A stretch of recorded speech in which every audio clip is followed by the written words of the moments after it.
ইনানি সমুদ্র সৈকত বঙ্গোপসাগরের একটি উপকূলভূমি, যা বিংশ শতাব্দীর শেষ ভাগে একটি পর্যটন কেন্দ্রে পরিণত হয়। কক্সবাজার জেলার পর্যটন সেক্টরে ইমার্জিং টাইগার হচ্ছে এই ইনানি বিচ বা ইনানি সমুদ্র সৈকত। বাংলাদেশের কক্সবাজার শহর থেকে ২৭ কিলোমিটার দক্ষিণে ও হিমছড়ি থেকে ১৫ কিলোমিটার দূরে অবস্থিত এই প্রবাল গঠিত সমুদ্র সৈকত ইনানি সমুদ্র সৈকত, যার পশ্চিমে সমুদ্র আর পূর্বে পাহাড়ের এক অপূর্ব প্রকৃতি বাংলাদেশের অন্যতম একটি পর্যটন আকর্ষণ। কক্সবাজারের হিমছড়ির সাগর ঘেঁষা মেরিন ড্রাইভ সড়ক ধরে এই ইনানি সমুদ্র সৈকতে যেতে হয়। কক্সবাজার থেকে টেকনাফ পর্যন্ত ১২০ কিলোমিটার সমুদ্র সৈকতের মধ্যে সবচেয়ে আকর্ষণীয় হল এই ইনানি সমুদ্র সৈকত।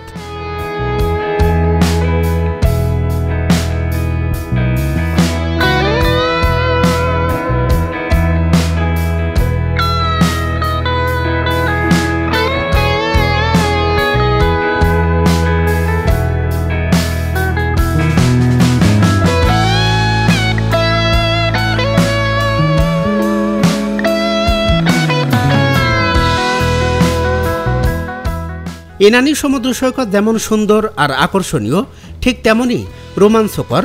কক্সবাজার হতে এর যাত্রাপথটি, একদিকে সাগর ঘেঁষা মেরিন ড্রাইভ সড়ক, আরেকদিকে সাগর আর পাহাড় ও ঝর্ণার নৈসর্গিক দৃশ্য।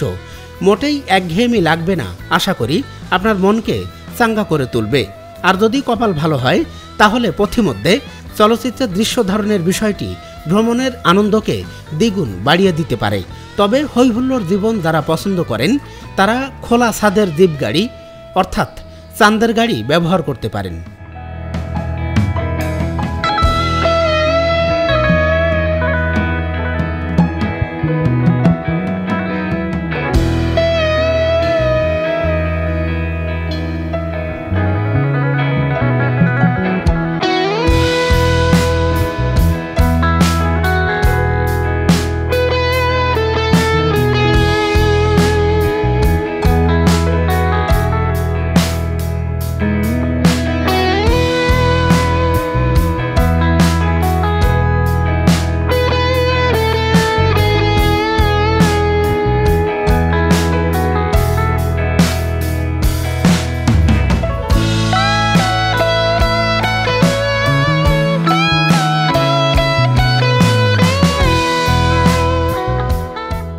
দুপাশে সাগর, পাহাড়ের গাছপালা, বেশ উঁচু সেতু পার হয়ে যেতে হবে ইনানি।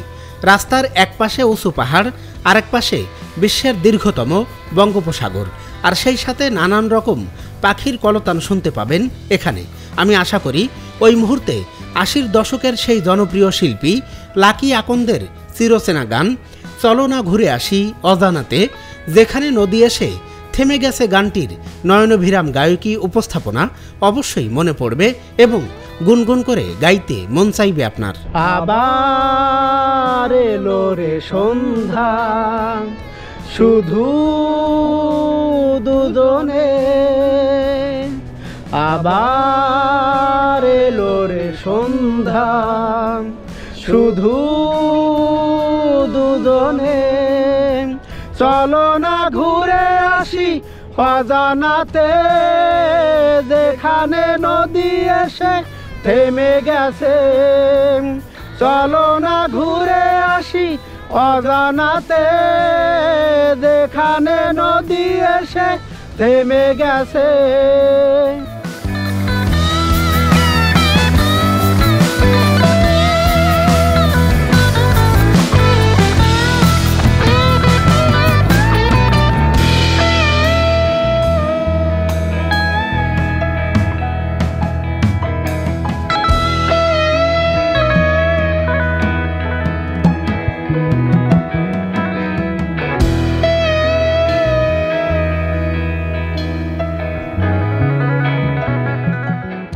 ইনানি সমুদ্র সৈকতের মূল আকর্ষণ হলো বড় বড় প্রবাল, যার উপর দাঁড়িয়ে সাগরের দৃশ্য দেখার মজাই আলাদা। সাগরের ঢেউগুলো প্রবালের গায়ে লেগে যখন নিজের পায়ের কাছে আছড়ে পড়ে, তখন সেই ঠান্ডা লোনা জলের স্পর্শ ভাষায় প্রকাশ করার মতো না, উপলব্ধি করার মতো।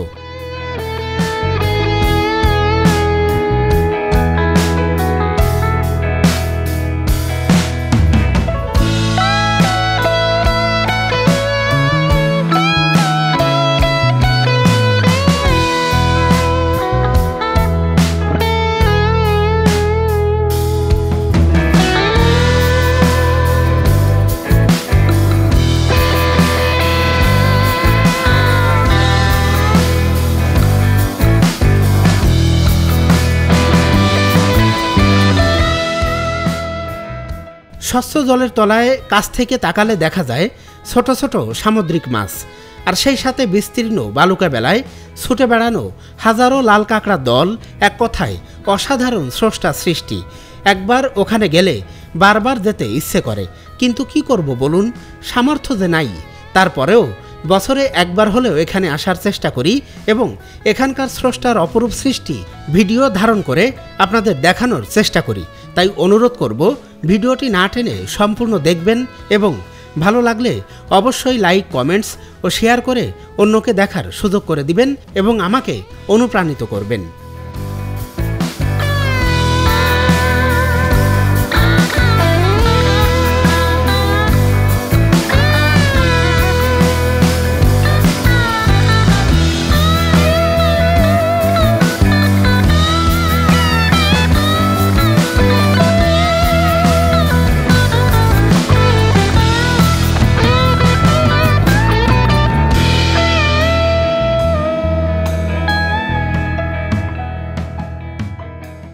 পাহাড়ের নানা রকম ঝোপঝাড়ের সাথে সাথে সমুদ্র সৈকতের পাড়ে দেখা যায় ঝাউ গাছের সারি, আর পাহাড়ে দেখতে পাবেন ছোট ছোট ঝর্ণা। আপনারা জানেন ঝর্ণার পানির ভরা যৌবন হলো বর্ষাকাল, অতএব শুকনো মৌসুমে ঝর্ণায় পানি থাকে না, আর বর্ষার মৌসুমে ওই সমস্ত ঝর্ণায় প্রচুর পানি থাকে। ইচ্ছে হলে ঝর্ণার স্বচ্ছ সুশীতল পানিতে আপনার গা ভিজে নিতে পারেন। গাড়ি থামিয়ে সমুদ্রে যেতে বেশি হাঁটতে হয় না, রাস্তার পাশেই সাগর। তবে এখানকার আকর্ষণ হলো জেলেদের সাম্পান নৌকা বালুর উপরে সারি সারি রাখার দৃশ্য চোখে পড়ার মতো।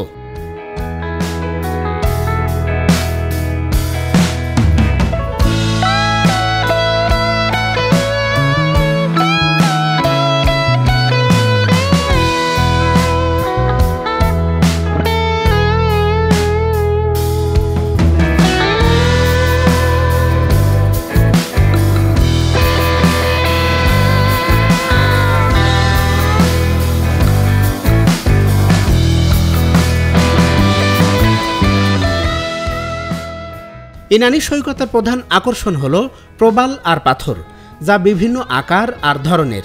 ইনানি বিচে প্রবাল পাথরের ছড়াছড়ি, অনেকটা সেন্ট মার্টিনের মতোই, যাতে মিশে আছে কতই না স্মৃতি। কক্সবাজার সমুদ্র সৈকতের মতো বড় বড় সাগরের ঢেউ আশ্রে পড়ে না এই সৈকতের বেলাভূমিতে। অনেকটাই শান্ত প্রকৃতির এই ইনানি সমুদ্র সৈকত। জোয়ারের সময় এলে প্রবাল পাথরে দেখা পাওয়া যায় না, ভাটার সময়ই কেবলমাত্র বিশাল এলাকা জুড়ে ভেসে ওঠে এই প্রবাল পাথর। মনে রাখবেন, প্রবাল পাথরের গায়ে লেগে থাকে ধারালো শামুক ও ঝিনুক, তাই এখানে বেশি লাফালাফি করা বিপজ্জনক।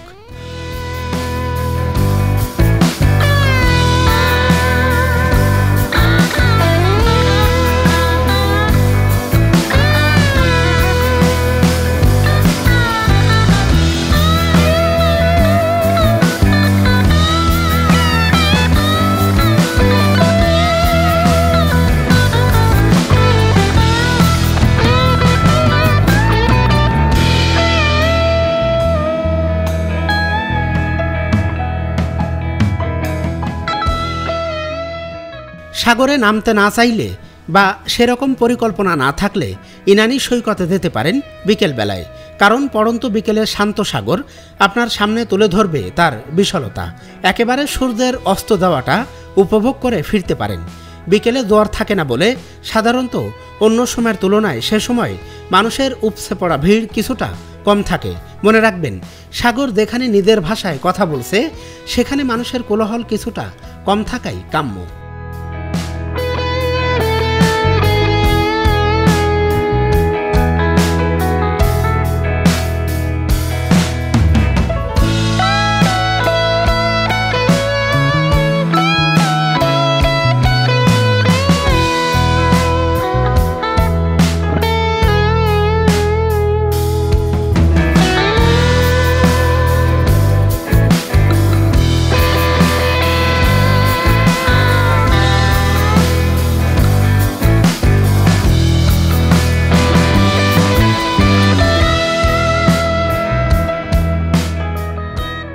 কখন যাবেন? জোয়ার ভাটার হিসেব কষে ইনানি সমুদ্র সৈকতে যাওয়া উচিত, কেননা জোয়ারের সময় সৈকতের প্রবাল পাথর দেখা সম্ভব নয়, ফলে ভাটার সময় যাওয়াটা উচিত। তবে খুব সকালবেলায় যাওয়াটা খুব ভালো হয়। এতে সুযোগ হাতছাড়া করা সম্ভাবনা কম। হিমছড়ি ও ইনানি একদিনে ভ্রমণ করা সম্ভব। এতে সময় ও খরচ দুটোই বাঁচবে। কক্সবাজারের কলাতলি থেকে খোলা জিপ বা চান্দের গাড়ি, সিএনজি চালিত অটোরিকশা অথবা ব্যাটারি চালিত টমটম রিজার্ভ ও লোকালে যাওয়া যায়। তবে দল বেঁধে বা সিঙ্গেল যেভাবেই যান না কেন অবশ্যই দরদাম করে নেবেন।